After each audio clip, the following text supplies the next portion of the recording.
Bora bater papo? Bora bater papo, Rê? Bora. Bora bater papo. E ó, vamos começar falando da rainha Xuxa Meneghel.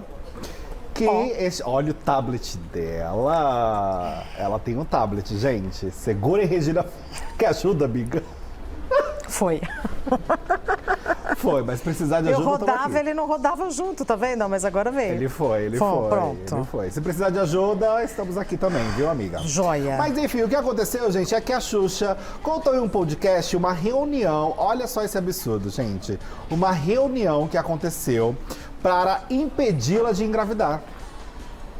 Olha isso. Aos poucos, gente, a Xuxa vem revelando muitos assuntos que até então ela não tinha ali uma liberdade com ela mesma para falar, né? Isso que chama atenção. E aí o que acontece é, e isso não é dentro do documentário, nem que vai sair dia 13 de julho. No podcast do Fantástico? Ela chegou a dar uma entrevista pro Fantástico. Porque eu lembro que elas falaram, é sem filtro, é a Xuxa de verdade e tal. Eu falei, ela vai falar coisas... Mas esse foi um outro podcast, se chama Wowcast, é o nome desse.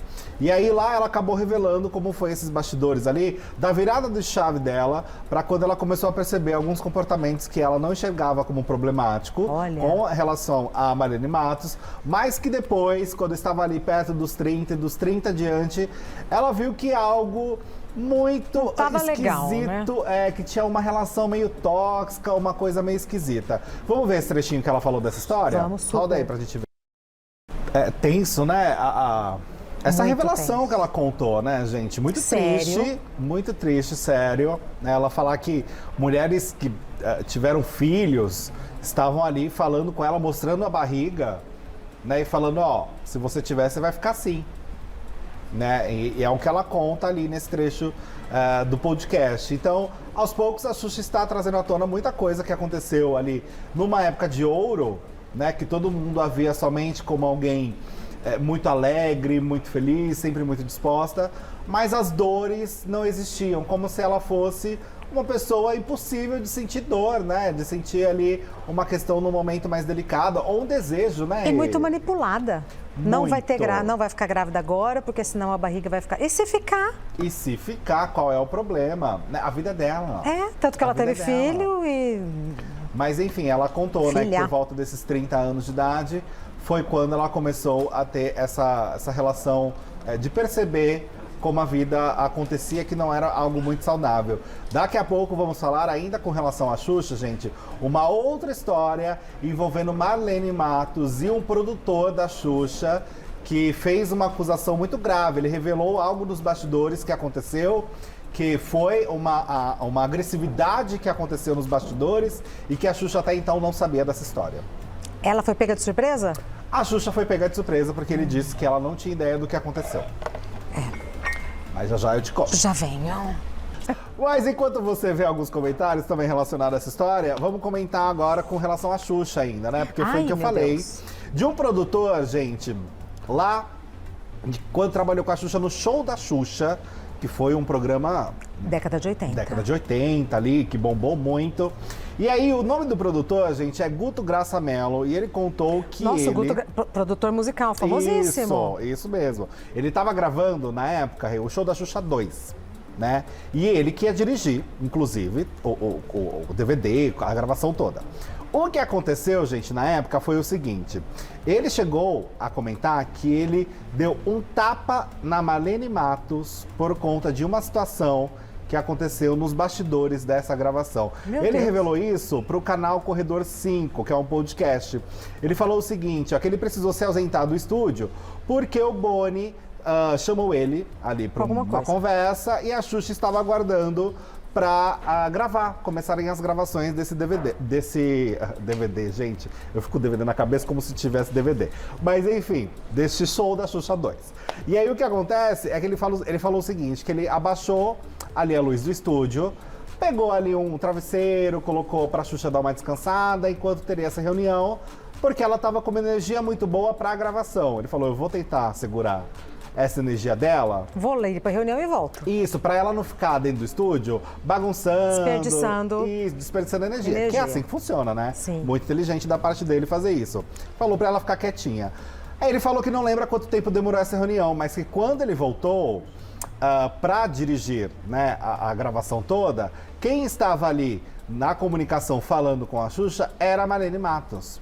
E que ela estava aos gritos com a Xuxa, falando o seguinte: você tá pensando que eu sou idiota do Guto? Que fica passando a mão na sua cabeça? Canta esta bagaceira agora que eu tô mandando. Né? Teria Nossa, dito como era a Marlene. tenso. E que a Xuxa no estúdio estava chorando muito com essa situação toda. Né? Que ela estava aos prantos nessa situação toda, porque ela não esperava. Ela foi agressiva, né? A Marlene Matos, segundo o Guto Não, e você tá contou. com a energia lá em cima, feliz da vida. Vem alguém te dar uma pancada Pra dessa? você começar um trabalho, né? Aí ele falou que nessa hora ele voltou e que deu a porrada na Marlene. Que tirou ela na situação ali, ó. Ele contou o seguinte nos detalhes: eu dei uma porrada nela. Ela não viu de onde veio, por trás dela. Não foi uma porrada, foi um tapa no meio da cara dela. Mas também, hein? Nossa, os anos 80 realmente. Ela foi agressiva, ele foi agressivo Nossa, e não vai, que um Xuxa, justifique canta, o dança. outro, né? É. E a Xuxa tendo que gravar com Vai, baixinhos alegria, isso. no meio dessa história toda. E aí ele falou que ela chegou a se vingar também no meio dessa história toda. A Marlene? A Marlene chegou a marcar uma reunião que seria para discutir a gravação, né, do show da Xuxa 2, mas que deu o lugar errado para ele e o horário errado. E aí, como ele não foi, a visão que se tinha da equipe é que ele Não foi profissional. Não foi profissional, que ele foi antiprofissional. E ele disse que nunca tinha contado essa história pra ninguém, gente, que foi a primeira vez que ele decidiu falar desse assunto. E eu acho que isso também, essa história de voltar a falar disso, vem muito dessa questão da Xuxa visitar o passado, né? Essa visita mesmo dela a tudo que aconteceu, falando do assunto. Marlene Matos se manifestou. Nossa, eu ia falar, seria importante Marlene Matos. Marlene Matos se manifestou Parecer. dizendo o seguinte para Fábio Oliveira, que está agora no portal Metrópole. Ai, parabéns, boa sorte, Pois Fábia. é, tá bonito o nome dela. Tá lá, viu, lindo, menina? tá lindona. lindo.